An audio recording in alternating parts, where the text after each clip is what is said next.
Scott Bessent itu bilang bahwa reciprocal tarif yang nominalnya cukup tinggi dan bikin banyak negara itu khawatir, tujuannya adalah strategic uncertainty. Maksudnya apa? Supaya menciptakan kondisi ketidakpastian sehingga banyak negara ini bingung. Ketika mereka bingung, pada akhirnya ya mau nggak mau akan mencari kepastian. Carinya kemana? Ya ke Amerika dong, karena kan yang ngelempar mereka. President Trump creates what I would call strategic uncertainty in the negotiations. And as we start moving forward, announcing deals, then there will be certainty. But certainty is not necessarily a good thing in negotiating.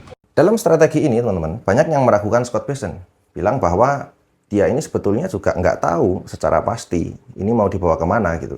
Nah, sehingga dia bilang uncertainty. Tapi kalau menurut saya sebetulnya enggak, teman-teman. Karena kita harus tahu Scott Bessent ini siapa. Reputasi dia itu udah dikenal dari tahun 92 ketika Scott Bessent dan timnya berhasil membuat Bank of England, Bank Sentral Inggris, kerepotan. Mereka merontokkan nilai pound sterling waktu itu, bertaruh melawan pasar sehingga mata uang Inggris jatuh. Nah, mungkin teman-teman familiar di sini ya, kasus keruntuhan pound sterling tahun 92. Dalangnya kan kita tahu George Soros. Memang benar waktu itu Scott Bessent bekerja di perusahaan hedge fund milik George Soros. Jadi Scott Bessent itu sebagai kepala kantor di Inggris, atasan dia itu ada Stanley Druckenmiller dan owner dari perusahaannya itu adalah George Soros.